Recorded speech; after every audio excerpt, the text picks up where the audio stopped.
What's up, ladies and gentlemen? It's Brennan. I'm BMax45, and today we're coming at you with another video. We have a battle report update for the Digimon TCG.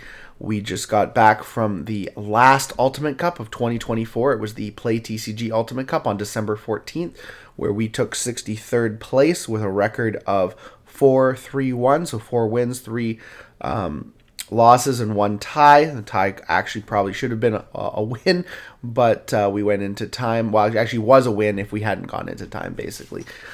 So unfortunately, that was what it was. We piloted Purple Hybrid, managed to get that 63rd, so just bubbled in for the top 64 prizing. So now I actually have a playset of all the top 64 and above prizing, Geogray, Agumon, and Koromon, the participation one.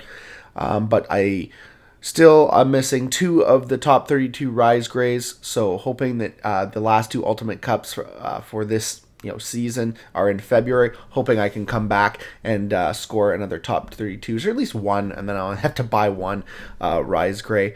But enjoying the tournament season so far. We have topped every event. We've actually topped 64 twice, top 128 twice, and top 32 at least 3 times. 3 times. Yeah. So 4th if you count once in the summertime when I was kind of the last event that I did.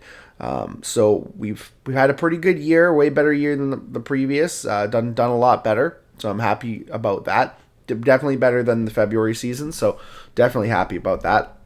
So we're going to talk about it. We're going to talk about the matchups, how we did, what we could have done better, how we liked the deck, the changes that we made. Again, Purple Hybrid is what we piloted for this Ultimate Cup, and I loved it. It was so much fun, and we had a really great time. And hey, if you enjoy this type of content, be sure to smash that like button, comment down below. We'd love to hear your thoughts.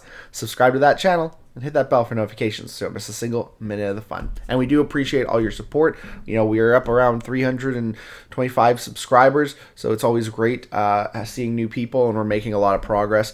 And I'm hoping, hey, maybe we'll be to the end of 500 before the end of 2025. But hey, let's get into it here, and we have the deck here. We're gonna go through. The eggs are the same. The Demi-Marimon for Cupimon. Sometimes you get the Cupimon and you wish it was the Demi-Marimon because if we had another trash 1 egg, I think that would be good. But the gain memory is just as good, and you do need 5 eggs because we do run the Uko engine. Still running this full powered Uko engine. You gotta run it. It's too broken. This is why I think this card needs to be at 1. Gabumon, Gazimon, I still like them at 2. I don't, they come up a lot. The nice thing, too, is you can go into Duskmon with these guys, so that is kind of cool. You can do that with Ignite. 1 Ignite, I think, is fine. I went down to 1. You don't really need it. You have Retaliation Kaiser. You have Rush Guillaumon. So, you can summon both these guys out and have 2 Rushers. So that's good. Or you can just play Velgra if you're trying to mill. So yeah, the 1 Ignite is I think is fine. You can also Digicross with Merva and then play the Ignite. You won't get the extra memory, but if you have at least 8 memory from stupid memory abilities, it's not going to matter. 1 Bokomon. I did like the 1 Bokomon. I did get some free Duskmons out of it. It does, get you your pieces. 2, I guess I'd rather not have 2, just because I did want to keep the Guillaumon in, and a Guillaumon came up a couple times that day. So I liked having that extra rush body that I could add back with rivals, or just have in my hand, or add back with Matt, and then just play it for 3. Play a Jack Raid, go to 3, play it, attack for game. I do like that. It's a body that can Digivolve into Duskmon, and you can play on your egg. Whereas you can't play the Bokomon, so that's why I decided 1 Bokomon, 1 Guillaumon. Yeah, don't even have to say anything. These guys are broken. I kept this Kaiser and both Kaisers. I like it that way, staying that way. Argomon, I saw this in a lot of decks beforehand, and I just ended up playing the Rihihimon. I never actually went into this, but there was a couple times when I didn't think about it right away, and I didn't read it. I didn't realize you could suspend your opponent's tamers. I always thought this was bad. I was like, why? But if your opponent has a bunch of tamers out, if it never really came up that day, I played a lot of not heavy tamer decks, so it really never came up where it was going to be important. But yeah, if I had got the Argomon, once I figured out, I can suspend my to Digivolve for nothing. then I might have thought about that, leaving the popping my opponent's Digimon, leaving the Valgrimmon on board, and then going into this guy. Could have been a good option, but I was never in that place where I needed that. But I think better than the RizeGreymon. The RizeGreymon doesn't really do anything for you, so I would play one of these as your level 5. 2 Merva, like always, really great. Gallantmon, clutch. This card got me games so many times. This was from D Shamrocks from the Brick City Discord when he took 7th, I think 7th place at last week's Ultimate Cup. When I saw this, I was like, oh my gosh, how did I not think of this? This is the smartest move ever. You mill so much, you mill your opponent, and then you just play this card for free. I don't know why Beelzemon players don't play this card. I mean, you can add him to hand with Uko. You can draw into him and then trash other stuff. The only thing is you can't add it with Rivals Barrage. So I mean, it's still really, really good. Yeah, so I do like the one of that. That is a really clutch card. Just like the Guillaumon, super good. Pop something, rush for game. Put pressure on the board too for your opponent. 4 Koichi still really good. Like 3 Matt. I switched out the EG for Mako, which I actually loved a lot more. Being able to put Rivals Barrage, Death Slinger, and other on top, or Valgrimmons on top of the deck, and then mill them. Keeps you from milling yourself out, so you have a little bit more control to mill your opponent out, which is really good. I still play the Louis. I saw people playing 3 of this. I don't like 3 of that. It never really comes up as being good. One of it, you just need one of it on the board when you need to add a Duskmon back when you don't have the other, Matt Koichi combo. So I think one of that is good, or 2 of this is good. I wouldn't play 3. Louis is just so good for extra pressure on your opponent because you play it at the early game, you put out an Uko, you get your Uko ability, you attack, you play out another Uko, and or another level 3, and then it's getting you memory every turn, which is super good.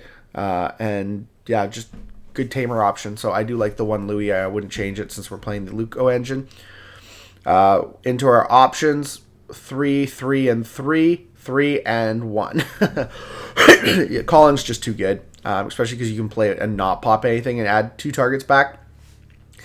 These cards are clutch just because with Mako and just milling this, getting memory, gaining ability to add stuff back. There's so many times I milled this on the turn that I basically had to kill my opponent or I die, or mill my opponent or I die. And so every time that happened, I was just like, okay, this isn't going to turn out very well. I was just going to mill the 3, or it was like, oh, okay, it's just a dead card. But I mean, it was all good. I did Rivals a couple times, and it really did help, especially being able to do multiple Mervamons and stuff like that. Memory boost, you need to mill. And if you can't, if you attack, the nice thing is you attack with these guys, but they're all these guys are 2K. 2K, 2K, 2K, 2K. This is your only 1K guy. And even if you ran 3 of it, it would still be your only 1K guy. You attack with this and you survive half the time. So you're hoping not to. But if you survive and your opponent bounces your guy or strips your guy or strips your egg, it's kind of slows down your deck. So I do like having the ability to, just mill a couple, and then draw, and then have that memory for later on. Especially with Jack Raid, it makes your Jack's Raid better. In combination, you get a couple memory from that, and then Jack Raid twice for 2 or 3. That's 6 memory right there. If you had 1 or 2 memory, you got a Merva play right there. So it's really, really good. I'm going down to 3 Jack Raid. I haven't really noticed it because you mill it and then it's not as good. Plus you can add it back with the mat if you're strategic about your plays. So I think the three of all of them are really good in combination, right? And then Calling from Darkness obviously is busted. So that is the deck, guys. I love the deck, how it's running. I actually feel like it ran better than last week. I just got luckier last week because last week I believe out of 9 rounds instead of 8 rounds, I had 3 losses. So basically the same rating. Only obviously I had the win over the tie. Like I said, that tie would have been a win, which might have changed a bit. But let's go through the matchups here. We'll talk about what happened in each round and just kind of go over what I could have done better. Round 1, my opponent actually showed up 4.5 minutes late. I thought I was gonna get, like a round 1 bye. He showed up 4.5 minutes late, and that was a little bit disrespectful. And then he was kind of pushy and stuff like that, and kind of like, make sure you shuffle this way, or make sure you stack your cards this way, which was, kind of felt was a little bit disrespectful.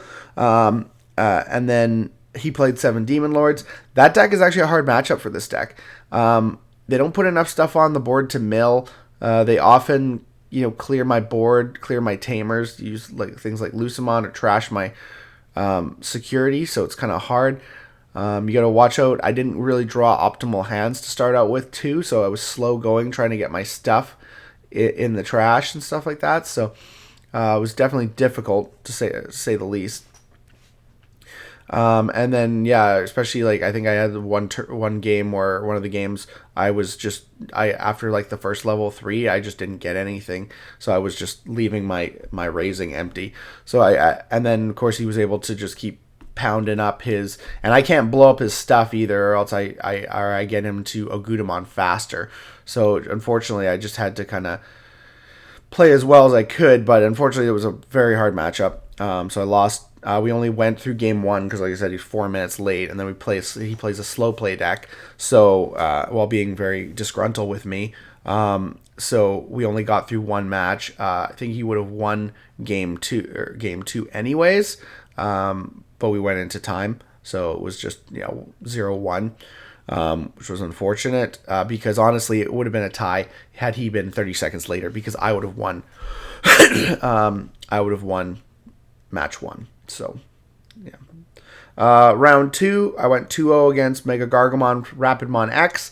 That was a pretty good matchup for me. I did have to watch out for his Rapidmon Blast Digivolving, although it worked out most of the time.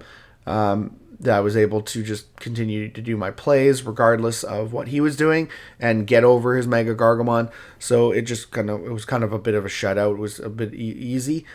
Round 3 I lost again, was my second loss. So round 3 I was 1-2, was to Mirage. Both were really close games. I definitely think that I have a better matchup against Mirage than I do against Mirage Gaugamon, but unfortunately both games I didn't get my stuff fast enough. I was still kind of building. It was a slow build. I was chipping my opponent away. He had 2 or 1, security cards left, and if I had gotten to my next turn, I would have won. Unfortunately, I didn't get to my next turn because he just built his guy up in the back, and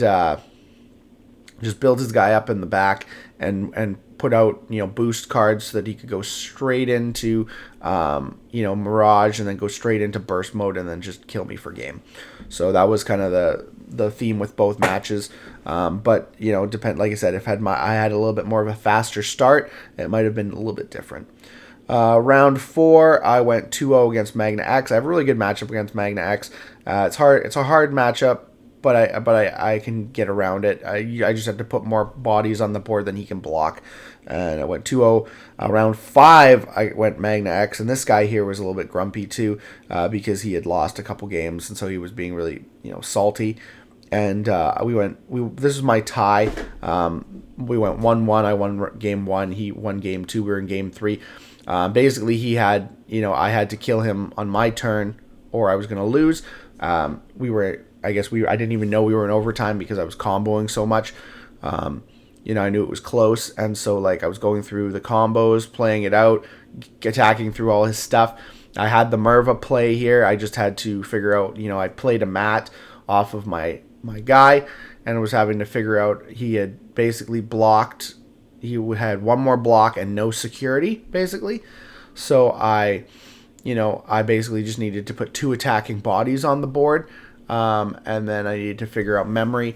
So I would think I was at 2 memory. What I needed to do to win, and I had to figure this out. I was like, okay, do I add the Merva back, or do I add something like a Jack Raid back? What I needed, and I was trying to figure that out, and that's why we went into time.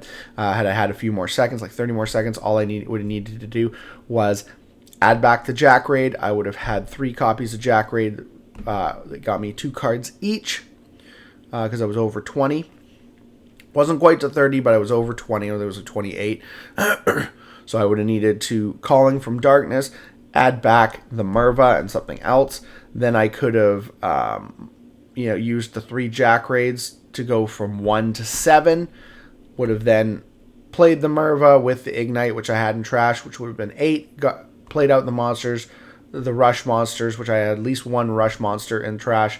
If not 2, I can't remember that right now. But I would have had 2 Rush creatures, at least Merva and one of the other guys. And then I would have had 0 memory because of the memory gain. I would have attacked against Magna. He would have blocked, and then I would have attacked for game. So I did have the game. Unfortunately, I needed 30 seconds to a minute more to get that, and that was why I got a tie. So that was unfortunate. Game 6, I mirror matched and beat Purple Hybrid, the yellow base. I definitely think we have an advantage over the yellow base Purple Hybrid, because if we lock them at 1, even with the memory, they're playing more of the memory egg, and we're trashing more, and we're just turboing our deck more. So I definitely think we have an advantage over that. And now that I know that I can pop my opponent's purple stuff, it definitely gives me more of an advantage. Round 7, Mother Shoto, I went 2-0. I milled him out the first game.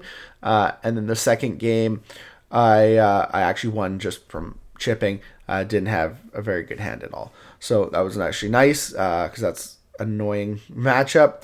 And then round 8, the dreaded Mirage Galaxy came up, and I fought hard, and I fought long, and I still lost. I lost spectacularly, unfortunately. I basically just had to keep using Rivals Barrage and Death Slingers on him hard. 7 cost, 4 cost, just killing his board. The first game, I tried to choke him with a Gazimon. Again, I couldn't build up my stuff as fast. I wasn't getting all my pieces. I was missing Valgrimmon and missing other stuff. And it just unfortunately boiled down to it wasn't going to happen. It wasn't going to happen. Both games, he just managed to out-memory gain me because that deck is nuts. It is crazy how efficient it is, and it is my hardest matchup. Honestly, it was even though I felt like I put up a way better fight this week than I did last week, I still felt like I got completely dogpiled by that deck, and unfortunately didn't get any good security bombs in the trash, or in the security, except for, I think I had a Death Slinger, but he used Mirage to, I got double Miraged a couple times, Hexablowed 2 or 3 times, and it was just annoying because it's just this rolling train of FU, and you can't really do anything about it. So it's definitely unfortunate. I had to Hexablow or had to Rivals Barrage his Hexablow, and then he just starts building it up again. And it's just okay, well, and I have to answer his board every turn, or he's gonna plus, basically, which is unfortunate. So it is what it is, but Mirage Galaxy is a very hard matchup, and very, that Ko and Sayo is really, really annoying. So it's unfortunate that happens.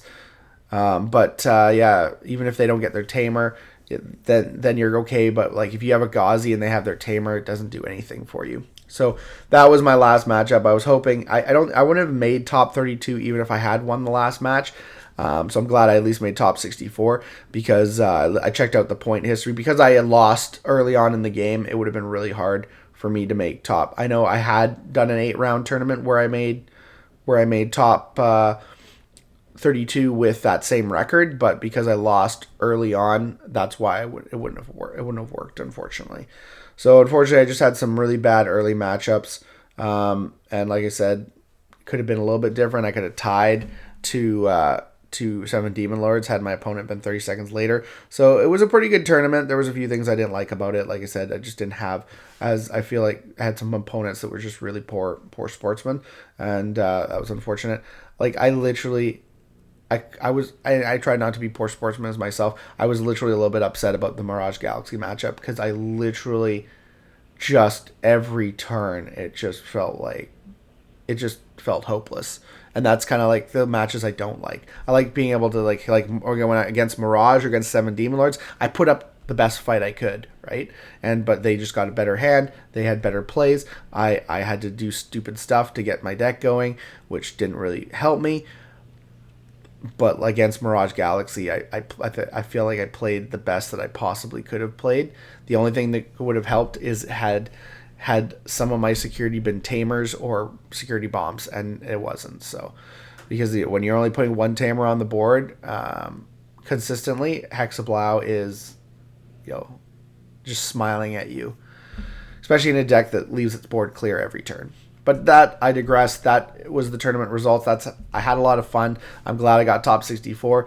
I'm going to continue to try doing my best. I don't know if we'll be playing this deck again in February. Probably not, because there'll be new formats. But we'll see what's going on and how I like the game. I really love this deck, and I'm glad I got to play Purple Hybrid at a tournament and did so well with it. Tell me what you guys think down below. Looks like that's all the time we have for this video. Thank you very much for tuning in, and we hope to see you in the next video. And as always, have a wonderful day. And that's all for now, folks.